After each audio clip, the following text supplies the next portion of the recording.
Is SEO dead? I don't think so.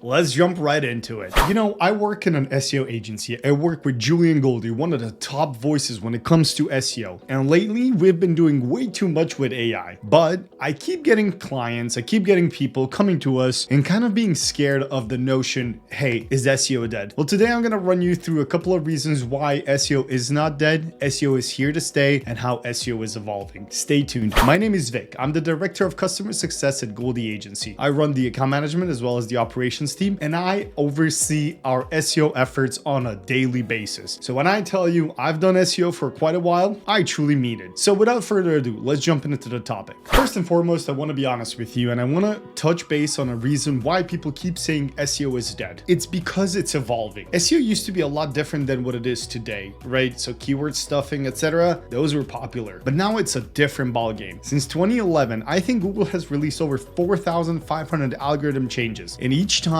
something very impactful happens. We call these in our space core updates. When a Google core update hits, it can be related to a multitude of reasons. It can be related to spam, it can be related to guidelines, it can be related to content, etc., etc. Google to this day processes over 8.5 billion searches on a daily basis. So that's 100,000 searches per second, and that's hardly close or remotely close to being dead, right? So what actually is happening is that the fundamentals of SEO are changing on a daily basis. Now, people, what they used to think about SEO was a lot different than what it is today. And there are two core principles about SEO that we're going to cover in today's video that I want to emphasize on when they're important and what you need to keep in mind when you're thinking about SEO. We've actually moved from searching to finding. Google no longer wants you to click on 10 different links, and this is why they introduced the Google recommended AI information up top. They actually want you to have the information right there and then as soon as you search it. AI and natural language processing has transformed how even the most common of search engines understand content. Zero-click searches are increasing, with nearly 65% of searches every day ending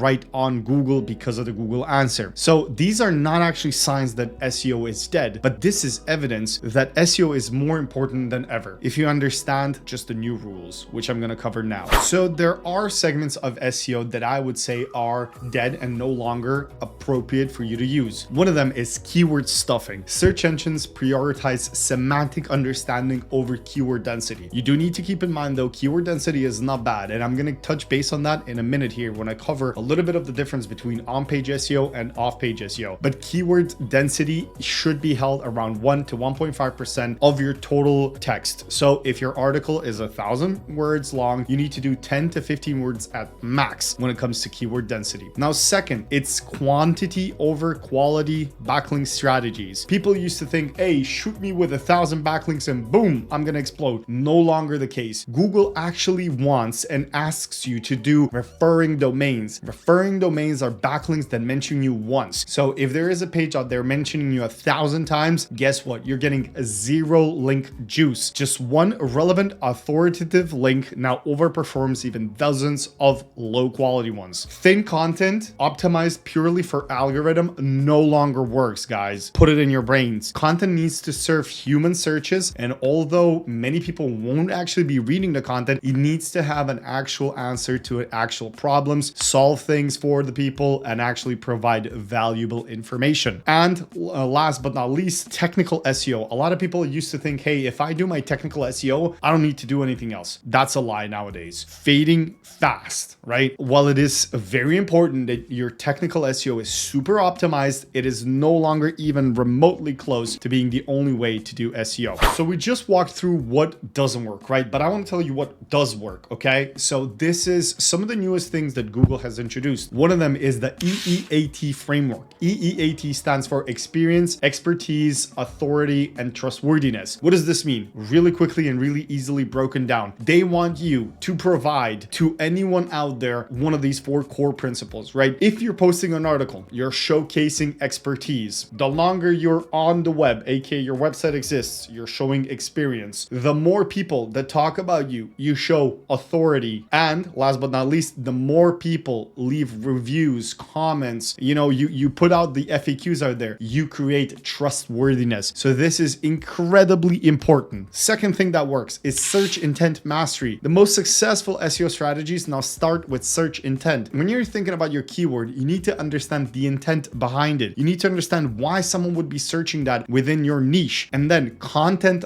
depth and comprehensiveness. The average page content used to be somewhere between 500 words to 800 words. Right now, it's over 1800 words, okay? I want you to remember, but it's not about the length. It's about answering so many questions within that one valuable piece of content. And then last but not least, it's all about representation. If you make sure that everything on your page is well optimized and well structured, you do not have any issues like orphan pages or missing content or, broken links or 404s, etc. You are gonna be golden. And I get you. You're probably thinking, oh my God, with all these changes, is organic traffic, is SEO even worth it anymore? Let me share some statistics with you, okay? Organic traffic drives around 55% of all of the traffic online, right? So if you're looking for good ways to grow your business, look at organic traffic, look at SEO. SEO delivers a 14.6% close rate compared to the 1.6% for traditional outbound methods. The reason for that being is if someone found you through SEO, aka through organic search, it means that they have higher intent of purchasing. They're already looking for the solution they found, aka your solution, right? So keep this in mind, very, very crucial. 70 to 80% of users ignore paid search results, aka the first 1, 2, or 3 spots that you see that say sponsored, they skip them. I skip them. The reason for this is you're thinking to yourself, hey, if someone paid to be there, maybe there are better solutions, right? So this is why organic traffic is super important. And last but not least, the return of investment of SEO is measurably higher than paid search, with studies showing that 2.2K in revenue for every $100 spent in SEO. Incredible statistics. The truth is, SEO isn't just alive. It's actually now more crucial than ever to build upon your organic traffic, to invest in the right type of digital marketing out there. The actual digital marketing teams or the actual companies that are thriving are the ones who focus on solving problems first, create comprehensive, understanding, authoritative content, leverage AI as tools because AI is no longer prohibited, guys, and it is not a crutch. Build their strategies according to the EEAT principle that we just ran through and understand and match search intent. If you do these 5 things for you, yourself as an individual or your business, I promise you, you're gonna see SEO is booming, okay? I hope this video has been helpful. I really wanna dig deeper into on-page SEO versus off-page SEO. If you would like to see that, drop a like, drop a comment, let me know, and I'll make sure to record one for you. Otherwise, I wish you all the best and see you in the next one.